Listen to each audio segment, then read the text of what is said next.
Protéjanos del infierno marxista y bolchevique y de los avaros judíos que pretenden con su dinero manchar nuestros nombres y vender nuestras almas. A los avaros judíos, los sefarditas de Sarajevo, el que así hablaba, ayudado por la policía Ustasha, les quitó sus bienes y en la hoja episcopal de su diócesis se escribió: hasta ahora, hermanos míos, hemos laborado por nuestra religión con la cruz y el breviario, pero ha llegado el momento del revólver y el fusil. Por algo los capellanes del ejército Ustashi prestaban juramento entre dos velas y ante un crucifijo, un puñal y un revólver. Aunque yo lleve el hábito sacerdotal, le decía Sari, con frecuencia tengo que echar mano de la ametralladora.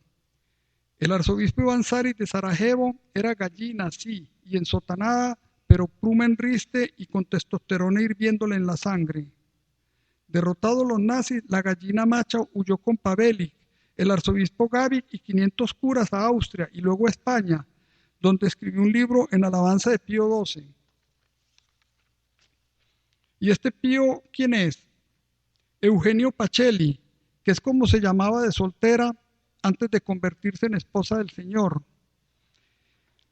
Experto en derecho canónico y leguleyerías y acometido de una concordatitis que no lo dejaba vivir. Este lacayo vaticano persiguió durante 16 años, primero como nuncio en Múnich y en Berlín de su patrón Pío XI, y luego como su secretario de Estado, la firma de un concordato de la Santa Sede con Alemania. De ser, así hubiera tenido que agachar la cerviz durante los años que le sirvió a su predecesor. Como artífice del concordato con el Reich, Pacelli había trabajado para sí mismo. Él era el indiscutido señor de todos los obispos alemanes. Si los dejó hacer ante Hitler, como he mostrado, entonces fue su cómplice. Quien solo supo exigir obediencia, ¿por qué no los metió en cintura y no los cayó? Además, la plana mayor de la jerarquía nazi, excluyendo a Goering, eran católicos: Hitler, Himmler, Goebbels, Hess, Heydrich, Streicher, Theiss, Barbie. ¿Por qué no los excomulgó, exhibiéndolos ante el mundo como los criminales que eran?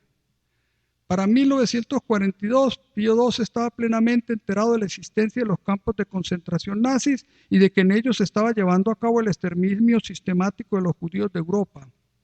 Porque entonces en sus alocuciones radiales y en sus mensajes navideños, que se transmitían por la radio vaticana a numerosos países y en 9 idiomas, no los excomulgó y no los denunció llamando a las cosas por su nombre y diciendo nazi, donde había que decir nazi, los victimarios, y judío, donde había que decir judío, las víctimas? No, nada de eso. Se perdía en una palabrería pía, empalagosa, mierdosa, hablando de vaguedades en nombre de la civilización cristiana. A Monseñor Tiso, Joseph Tiso, presidente del Estado fascista de Eslovaquia por el apoyo de las SS hitlerianas, y que puso 3 divisiones con 50.000 soldados a disposición de Hitler, Pío XII lo recibía en el Vaticano, le dio rango de gentilhombre papal y lo hizo obispo. Al final de la guerra Tiso huyó a Austria con todo su gobierno, pero lo ahorcaron. Muero como mártir y defensor de la civilización cristiana, dijo.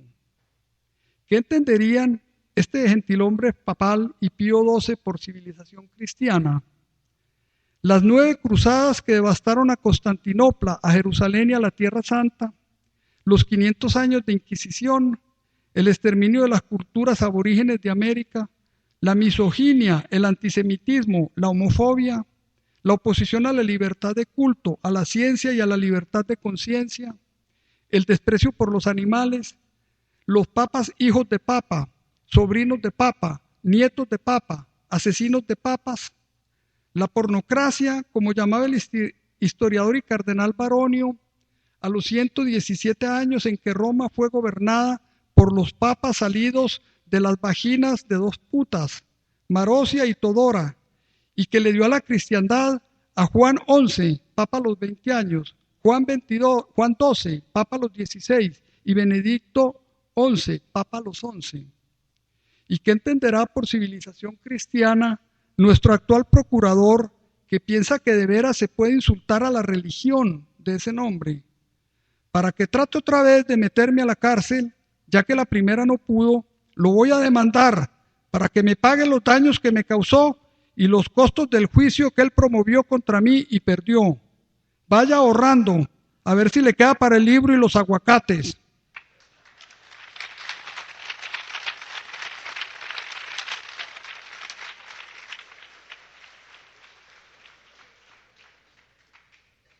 De Juan 12 le diré por lo pronto, para darle de muestra un botón, que según cuenta el cronista obispo Liutprando, testigo de su tiempo, era gran cazador y jugador de dado.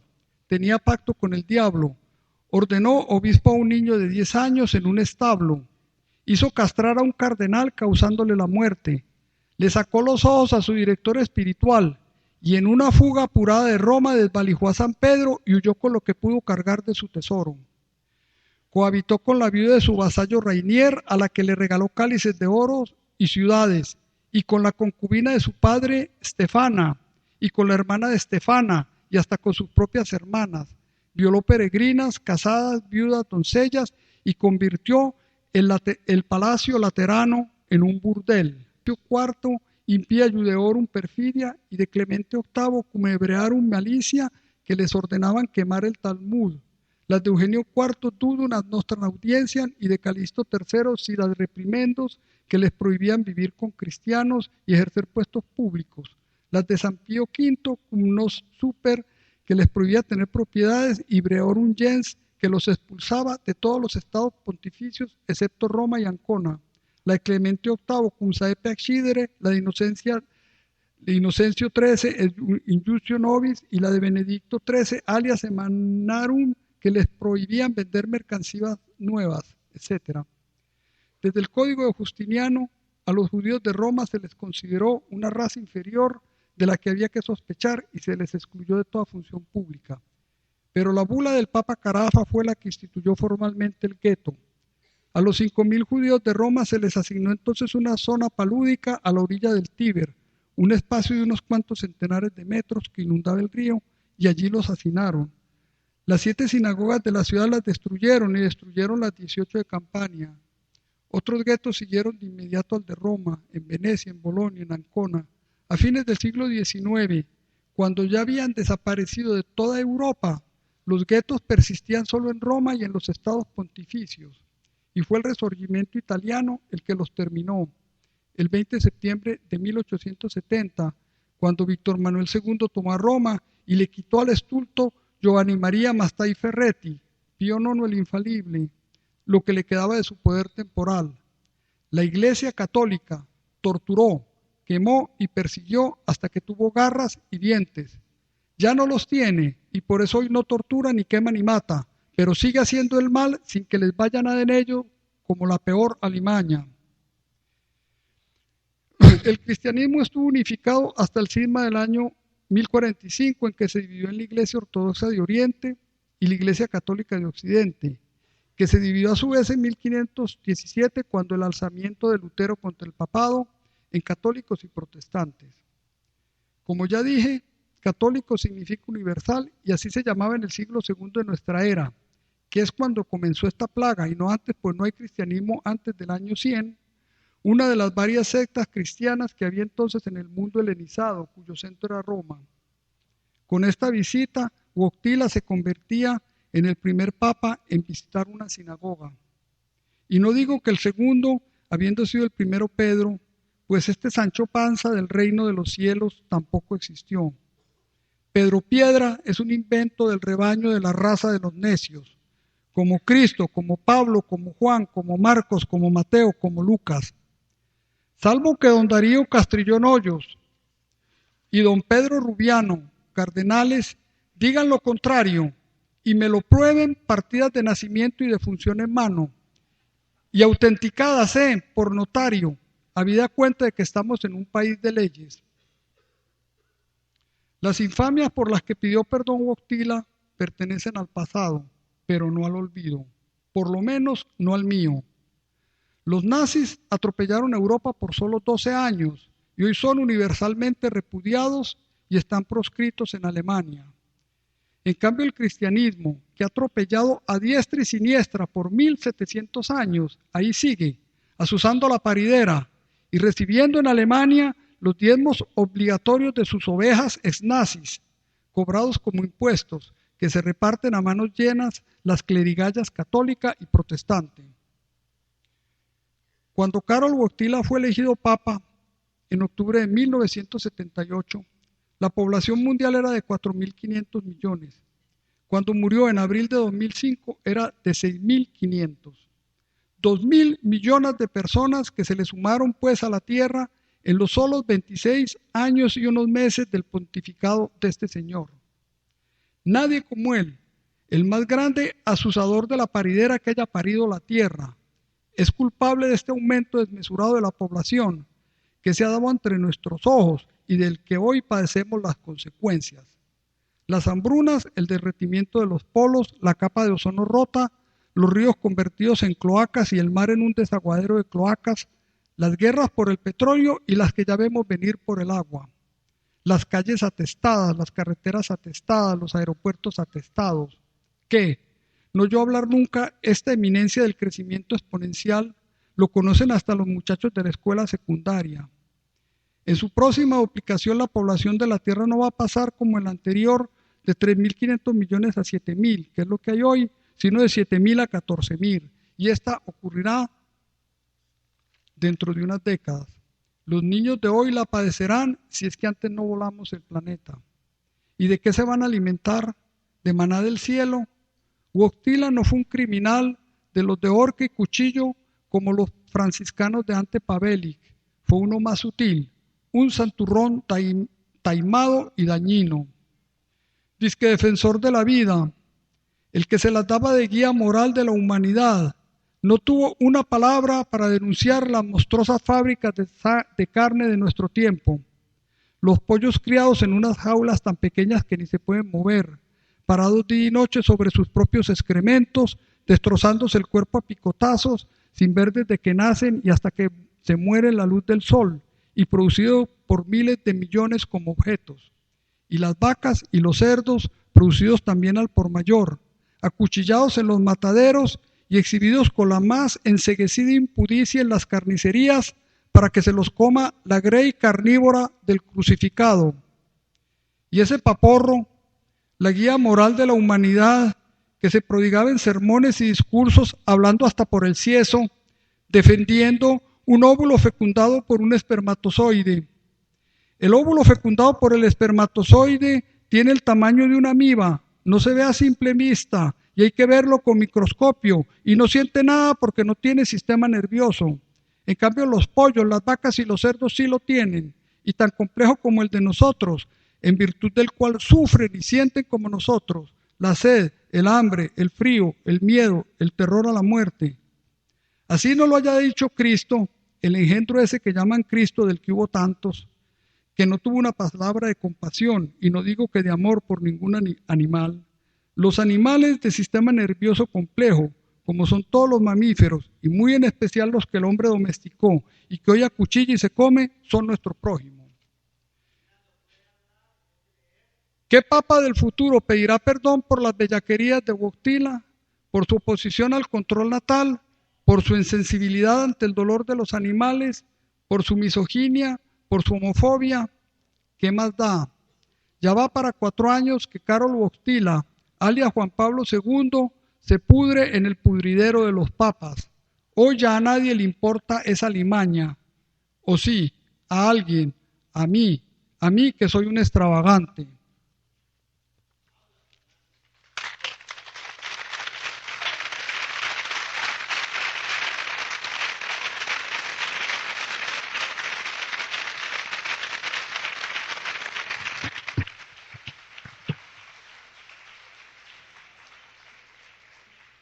¿Quieres que hable o que siga hablando? Ya.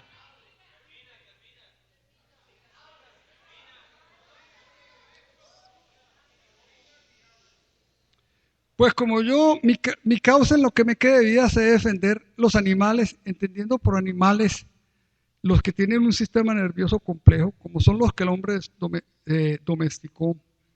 Y como la iglesia, entre sus grandes crímenes está el no haberlos visto nunca en toda su historia, empezando por este personaje mitológico de Cristo, si alguien me puede citar a alguien, una frase nada más de los evangelios o de los 27 textos del Nuevo Testamento donde él tenga una palabra de amor y de compasión por los animales, a ver que la diga. Aquí esto está lleno de evangélicos que ya están aprendiéndose muy bien la Biblia, a ver que también se la saben, repásenla. O los católicos, si es que la saben, si es que la han leído alguna vez, o si es que alguna vez han meditado sobre esto, alguna vez se lo han planteado, se las han tragado todas, sin pensar. Nos han puesto una venda moral en los ojos desde que nacemos y no nos las quitamos casi ninguno, y con esas ustedes van a morirse. No, esto que yo estoy diciendo aquí ahora les va a quedar repercutiendo. Algún día se les caerá, como algún día se me quitó a mí, como algún día se me cayó a mí, aunque me tardé mucho para que se me cayera. Ahora yo quiero inmensamente a los perros, a los pobres cerdos que matan el 24 de diciembre acuchillados para celebrar el nacimiento del niño Dios, y que ustedes, la grey carnívora, se come sin ninguna preocupación. Los ríos de sangre de los mataderos ustedes nunca los han visto, ustedes nunca han sentido el terror de las vacas cuando las van a acuchillar, ustedes no han pensado nunca en eso. Por eso andamos en mundos muy distintos ustedes y yo. Yo ya me voy a alejar del mundo de ustedes, ojalá sea muy pronto.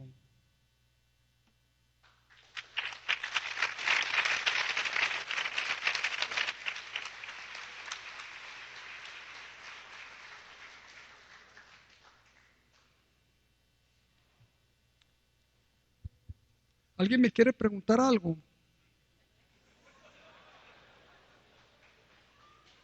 Por orden, por favor, el señor de la gorra de negro, adelante.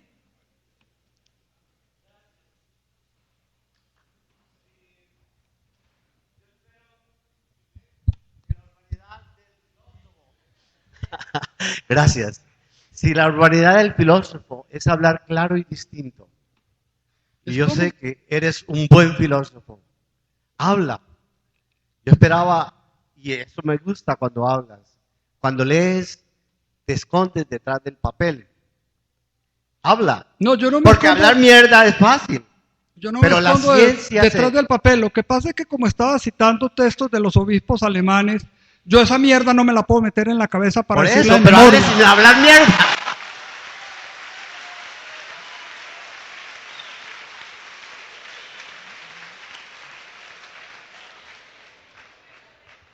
La urbanidad del filósofo es hablar claro y distinto. Y cuando filósofo, como filósofo. No me hables de lo la haces bien. urbanidad. Hablando de mierda es fácil. Cuando te estoy hablando de sangre, cuando te estoy hablando de 1700 años de infamia, y cuando están aquí toda la infamia y ustedes compartiéndole los mataderos porque esta religión no les ha enseñado a ser morales, porque no puede dar nadie lo que no tiene, porque esta es una iglesia inmoral y ustedes nacieron en la inmoralidad. Entonces deje de joder con la urbanidad.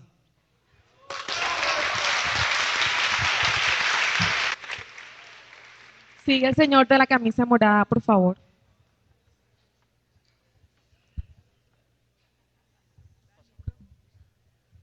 ¿Aló?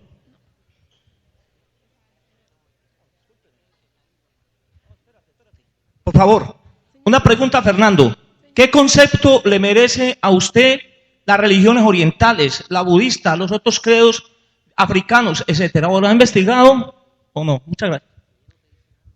Pues hombre, el jainismo de Mahavira vivió en los tiempos de Buda y fundó, lo dirá la leyenda, no creo que sea la historia, el primer asilo de animales para animales viejos y enfermos. Yo no sé si esto sea una leyenda. La de Cristo no me importa que sea leyenda o verdad.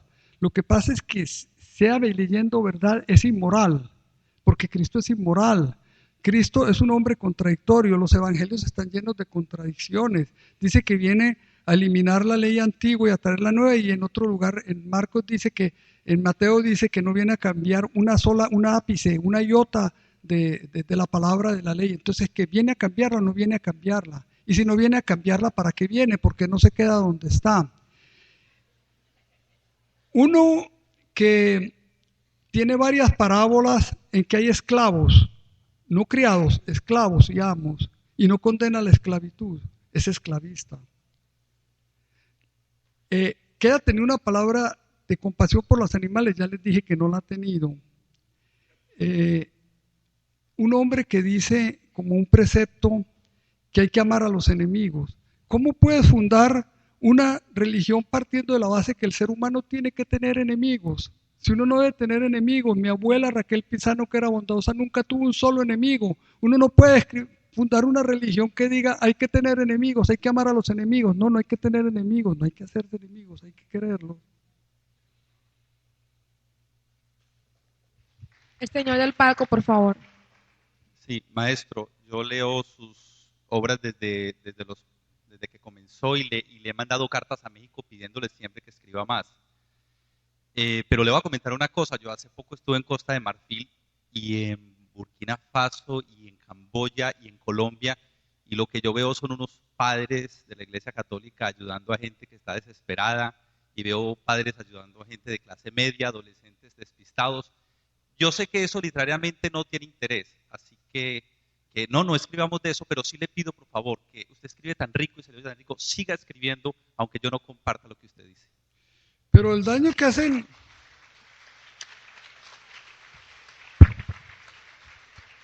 Ahora que mencionaste a Burkina Faso, te diré que de todo el continente africano, los colombianos, el único sitio donde no tenemos que pedir visa, de todo el continente africano es Burkina Faso. ¿Dónde es que está?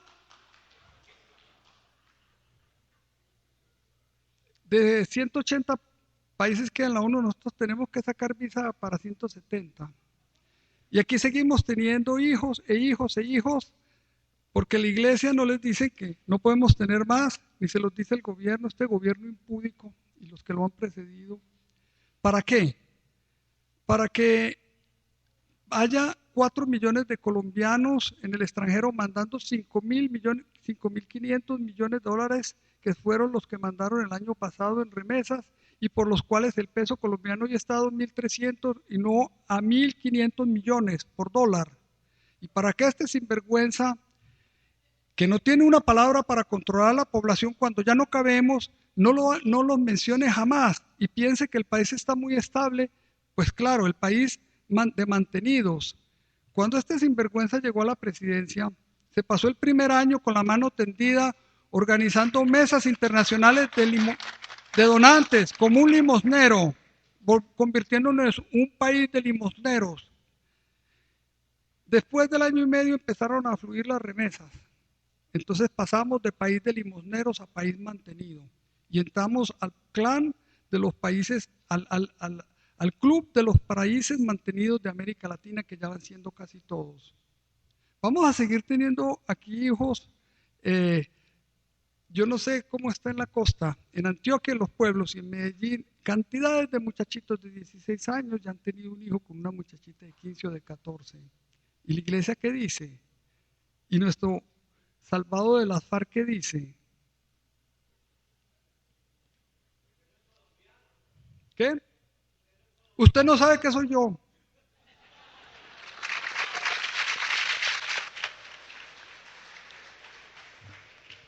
La chica de la segunda fila.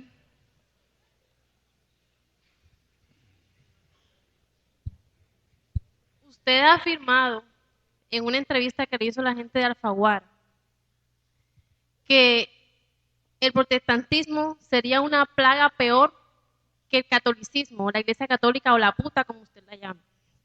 ¿Usted podría extenderse en esa afirmación diciendo por qué? Porque la secta católica, en sus compañías de avanzada, que ahora son el Opus Dei, que ustedes conocen muy bien, los legionarios de Cristo en México, esperan hasta que se mueran sus víctimas para quedarse con la herencia. Las sectas protestantes los ponen a trabajar para que les paguen y les den cada semana o cada mes. Hay una diferencia bastante grande. Los de las sectas protestantes van, los predicadores se saben de memoria los evangelios, que no es tan difícil aprendérselos.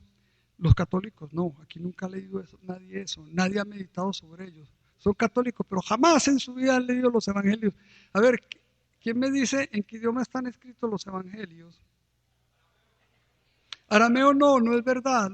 Todos los evangelios y todos los 27 textos del Nuevo Testamento están escritos en griego. En griego de la Koiné, que Porfirio, el autor de el primero de los libros contra el cristianismo, Catacristianón, contra los cristianos, llamaba en griego de mercado. Están escritos en griego de mercado, no están escritos en arameo. Ni siquiera sabemos qué es arameo. ¿Qué es arameo? Arameo. No. Señor.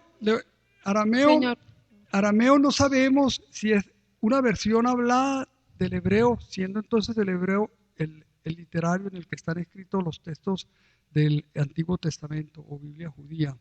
La palabra arameo se vino a empezar a usar a fines del siglo XIX. En toda la historia anterior se llamaba dialecto judío como se llama en Flavio Josefo o siriaco.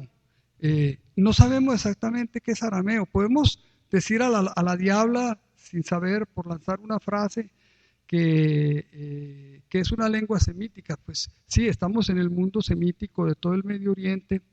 Es probable que fuera la versión hablada del hebreo, pero nosotros no podemos distinguir en la Biblia hebrea qué es lo que está en arameo y qué es lo que está escrito en hebreo. ¿Y qué palabras hay en arameo en los evangelios? Una de las últimas palabras, no es confiable, es cambiante. ¿Quién va a repetir ahora lo que yo haya dicho? Una sola cosa o algo, son vagas ideas, podrán resumir mínimamente algo. Las palabras se las lleva el viento. Es que la farsa es de una impudicia, de un atentado contra la inteligencia. Solamente se puede apuntalar en la ignorancia y en el cinismo de los ignorantes. Y en los ignorantes que tienen el nombre de Dios en la boca y el nombre de la Virgen y del Espíritu Santo, ignorantes de pasado tenebroso que se suben al poder para ganarse una masa ignara que han envilecido hasta el punto en que vemos dónde ha caído este pobre país. El derrumbamiento total, el derrumbamiento espiritual, el derrumbamiento moral.